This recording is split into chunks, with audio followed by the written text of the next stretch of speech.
Top of funnel content, prospecting, needs to be about getting out there and being a marketer, right? Persuading people to take action. We get it, but we build teams and we create cultures within those teams that there needs to be alignment to that mission when it comes to prospecting. And what unfortunately happens with this conversation around brand is we start training teams to think differently. Instead of saying, they wake up every day saying, what can I do to just sell the shit out of this product, which is what I love, that's what I do. But I see this when we get clients who are essentially retraining that thought process to follow process. What can I do to get my creative approved by the brand team? If that becomes their objective, you've lost the game.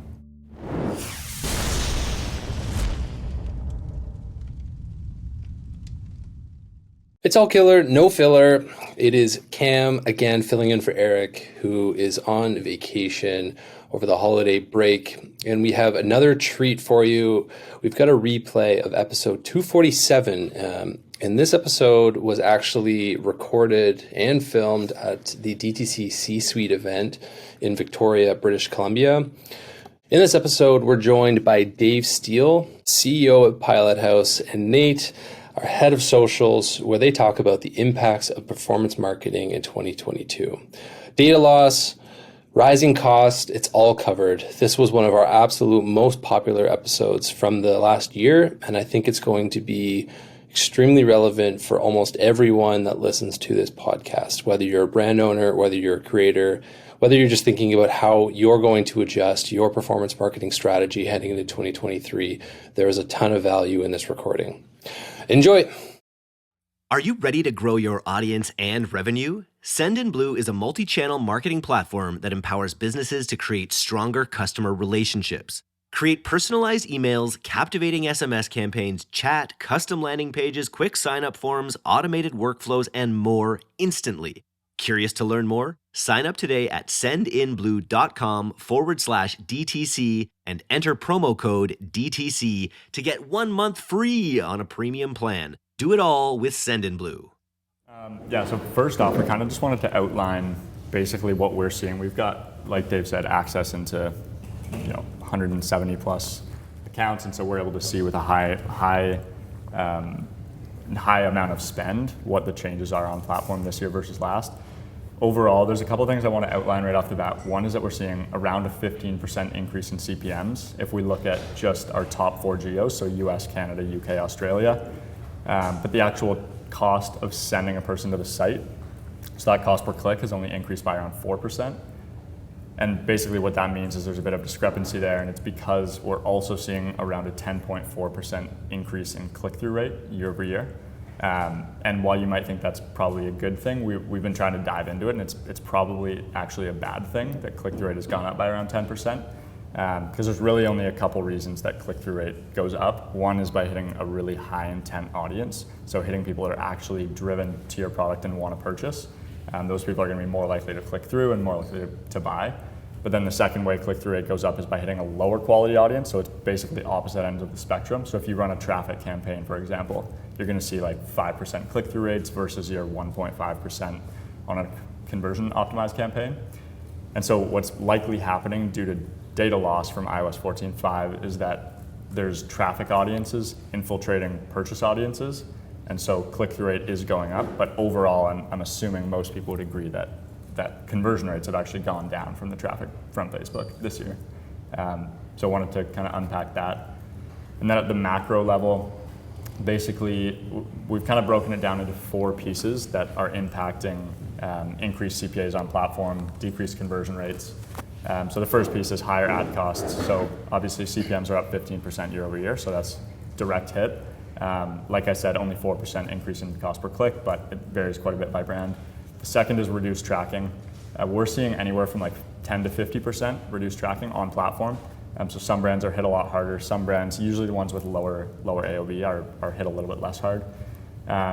Third piece is less qualified users. So this is due to kind of the previous 2 points, especially reduced tracking. If Facebook's getting less data, they're going to be less able to send you the quality audiences. They're going to hit more of those traffic audiences. And so you're going to get less qualified users to the site.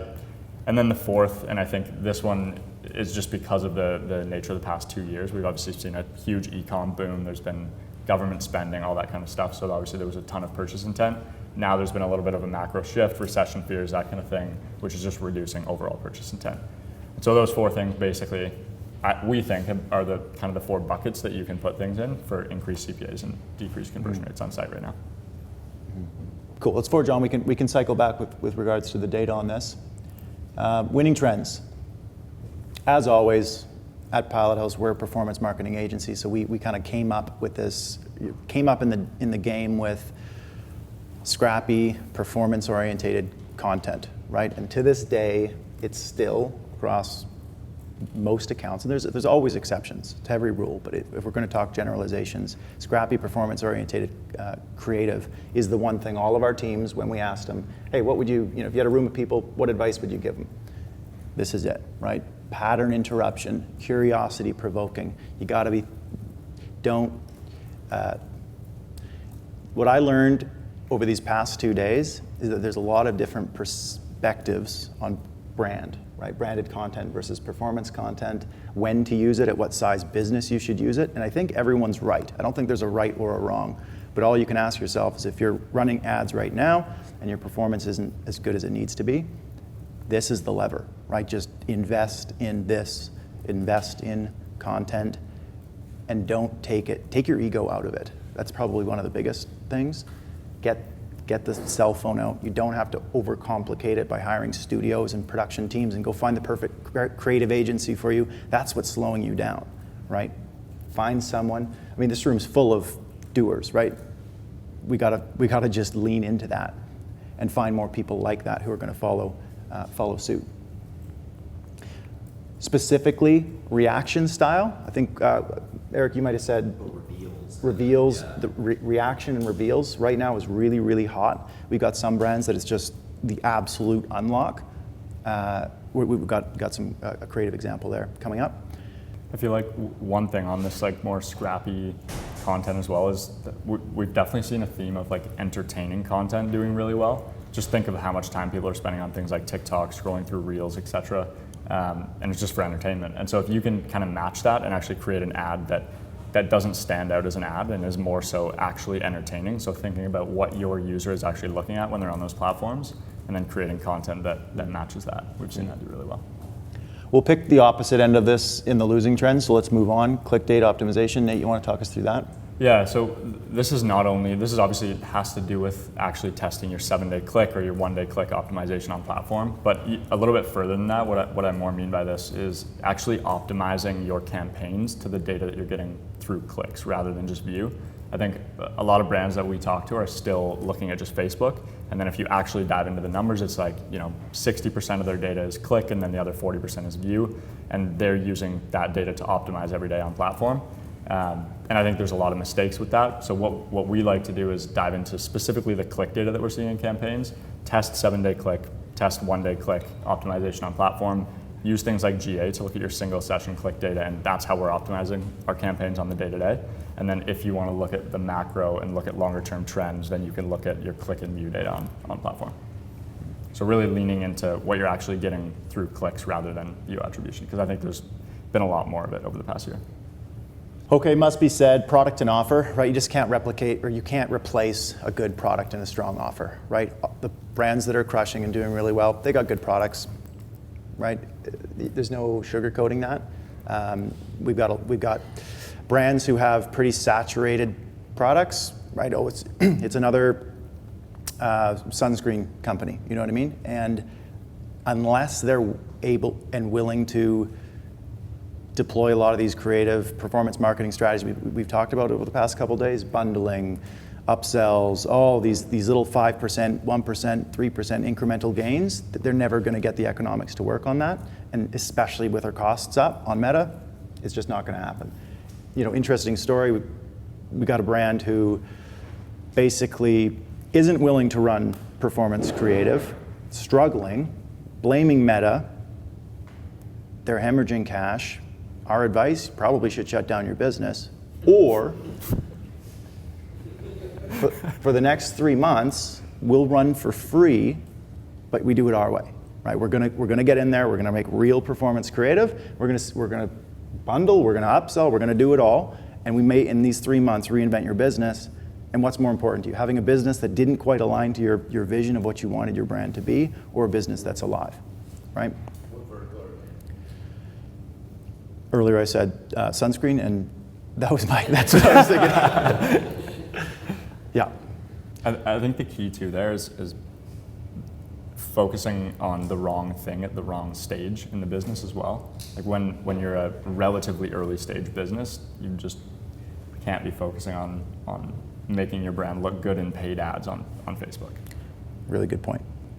Timeline's everything. That's where some things could be right early stage, but wrong late stage, vice versa. So good clarification. Next slide. I'll just stay seated here while I put one up. Cross-pollination of creative styles. So TikTok styles on Meta. Be Real is this new thing that's got this, this format with the video, the selfie front camera looking at you, front camera looking forward, right? So just integrating that into your content on Meta just seems to be an uprise right now. Yeah. Obviously, the content itself has to be a good angle, but just that little bit of novelty, I think, is just giving a little bit of an edge. It's just trendy right now. Yeah. Also, TikTok, bringing TikTok styles into Meta. So I've got an example here. Someone posted into the Creative Ideas Slack channel, hey, new trend alert on TikTok. Whenever you see one of these new trends or someone on your team sees it, shoot it over to your creative team. Many of you probably have a creative team that's, able to just take a bunch of graphics, cut them out, put them into a video format like that. Those are the kind of dream ones, right? Because the minute you see it, within a day or two, we've got that creative built out because it doesn't take any shooting or anything. There's no creator involved. These days, it's expensive to get shoppers to your store, so when they do show up, you want to make the most of each order. Thankfully, there's Aftersell Post-Purchase Upsell, the most popular upsell app on Shopify. With Aftersell, you can create targeted on-brand post-purchase offers that maximize your AOV. Trusted by over 6,000 merchants, including hundreds of Shopify Plus stores like Brewmate, True Classic Teas, and Good American, Aftersell has generated over $50 million in revenue for their merchants. We've partnered with Aftersell to create a special offer for DTC listeners. Visit aftersell.com/DTC for a 10% off lifetime subscription to Aftersell and white glove support for Plus merchants. On top of that, there's a 30-day free trial, so there's zero risk to installing. That's aftersell.com/DTC. Cool, so that ties into creative velocity. It's always been, and it still is, that our highest performing accounts deploy a remarkable amount of new creative constantly. So, 10 to 20, what we call contrast tests, which are net new angles, net new creative angles. Someone had an idea, hey, let's go deploy that, 10 to 20 a week. And of those contrast tests, we would then have multiple variations of each to try and nail down on the smaller bets. Yeah, so it turns out being like 50, 60 plus new individual ads every week going live, like variations of ads. Yeah. Can we take a pulse check from the room in terms of, can anyone else, can we validate that as well? Because I know there's a lot, this is a deep topic, because how you go about testing those higher volumes needs to be taken into account. Maybe Nate, you could talk about that. The actual media buying behind creative tests is a big part of whether the creative test is successful or not. And so it'd be good to maybe get a sense of, hey, what we're doing, what other people are seeing. Yeah. Okay, why don't we start with us? You just mean like dive into how we're testing it? How we're testing, yeah. So someone would say, okay, cool, 10 to 20 new ads with multiple variations. How do you go about launching that? Yeah, so I would recommend, if you're at low spend, like if you need to test a lot of creative at low spend, let's say $500 a day or less, I would build what we call a pilot test, which is basically where we're taking ad set budgets, we're segmenting. We'll put like 20, 30 ad sets in a campaign, low budgets on each, $10 a day, conversion optimized. We're really looking for front-end metrics. Ideally, there's some conversions, but we're really looking for what's working with the audiences. In each of those ad sets, we'll keep all audiences the same across the ad sets. Usually it's a top performer, so like our best lookalike, or if open works best in the account, we'll use open ad sets with full exclusions. like I said, conversion optimized, 1 ad per ad set, and it's just the variation you're going to be testing. So if you're testing 10 new creatives and you also want to test 2 versions of each, then you're going to have 20 ad sets, and then you're going to put 1 ad per ad set and test it that way. I would usually run it for probably 4 to 5 days, depending on the level of spend that you're going to have. Like, we'll go as low as like $10 a day on each of those ad sets. So I would do that if you have limited budgets, want to test with like $500 a day or less. And then if you do have higher budget and you're able to run evergreen campaigns and also test pretty thoroughly, what we do is we usually build either, depending on where we want our split of prospecting to retargeting to be, which I'll dive into on another slide here, we'll either test across the entire funnel. So we'll build what we call combined campaigns. So we'll have 3 top performing ad sets that are prospecting and then 1 ad set that's retargeting, usually like stacked, all website visitors, social engagement, etc. And then the other 3 are like our best interest, our best lookalike, and then an open ad set. We'll use full retargeting exclusions across those 3 ad sets, and then we'll test like 5 ads per ad set. And so usually it's like, maybe we'll build a test campaign that's running the same creative, but testing 5 different angles for that creative, and we'll test the exact same ads in each of those ad sets. And then what we do is we build scale campaigns that mirror those campaign builds, and we'll put the respective ads that worked best in each audience into our scale campaigns in those same audiences. So you take a campaign that has the same ads in every audience and end up putting it into a campaign that has the best ads from each audience from all of your test campaigns into your scale campaign. And we find it's really efficient to be able to test across the full funnel, because what a lot of people do is test only in like open ad sets, and a lot of things will fail. Then if you were to test it in retargeting or a lookalike, it might actually work pretty well. Okay, moving on. Here we go, multi-brand funnels, third-party brands, dark posting, they're all kind of the same concept, the same thing, which is trying to leverage a third-party endorsement, right? It's not you going around saying, hey, try my product, it's the best product on the planet, because that's biased, right? Whereas someone else tells you, that's interesting. Someone else tells you, that's interesting. Someone else, now you got a trend. Ooh, it's buzz, it's social, people are talking about this. We know that's what drives social media. And so to actually lean into that psychology is the strategy. It's also a way for us to address this conversation of brand versus performance, because just move it into the third-party brand. Move the performance content into the third-party brand. So you can run off-brand content if you're not doing it through the social handle of the brand, right? So what does it look like? So a couple third-party brands here. Gift Ideas. So it's basically a brand that's all about gift ideas, right? And the Facebook page is populated by just gift ideas that aren't the brand as well, and there's actual organic engagement because there's so much volume going in there. It's got actually a ton of reviews and comments and likes on the page, and people are checking in and reviewing it, and it's like, what the heck? But what it allows us to do is to now promote really native feeling content, right? So that's the concept. There's a lot of strategies within that, which we're going to get into actually later. So right now, just to give you some data, about 30% of our agency spend goes through third-party brands for our clients, and some clients are as high as 60% of their spend is going through third-party brands, just because that's the way the data and performance is swayed. So just ask yourself how much of your spend currently is going through a third-party brand. Probably want to be, if you're doing it right, you should be getting up 30%. And if it really works for you, you could potentially open up a lot more opportunity. Yeah, and I think just to be clear, the 30% kind of engulfs like dark posting, whitelisting, plus third-party brands. So just running through third-party handles basically on platform. Okay, so what is dark posting compared to third-party brand? It's essentially the same thing. Dark posting, whitelisting, many of you probably know, I'll just say it again just in case. So when an influencer, content creator, whatever, posts something to their organic feed, that's considered whitelisting, right? Because their following can see that content. Whereas the reason it's dark posting is because it's not on their feed, it's just run as an ad.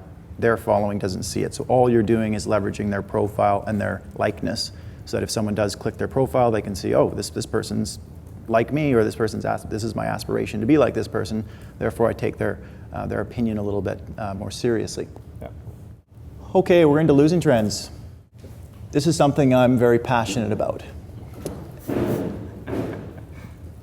Top of funnel content, prospecting, needs to be about getting out there and being a marketer, right? Persuading people to take action. This room's full of marketers. We get it, but we build teams and we create cultures within those teams that there needs to be alignment to that mission when it comes to prospecting. And what unfortunately happens with this conversation around brand is we start training teams to think differently, right? So instead of saying, they wake up every day saying, what can I do to just sell the shit out of this product, which is what I love. That's what I do. That's what our team does. But I see this when we get clients who are essentially retraining that thought process to follow process. What can I do to get my creative approved by the brand team? And if that becomes their objective, you've lost the game, right? Where's performance going to come from? Cool.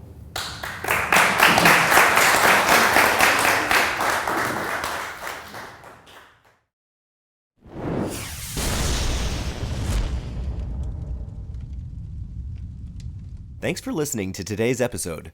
If you're not getting the D2C newsletter, you can subscribe for free at directtoconsumer.co. And if you want to learn more about Pilothouse's all-killer, no-filler services, take off to pilothouse.co.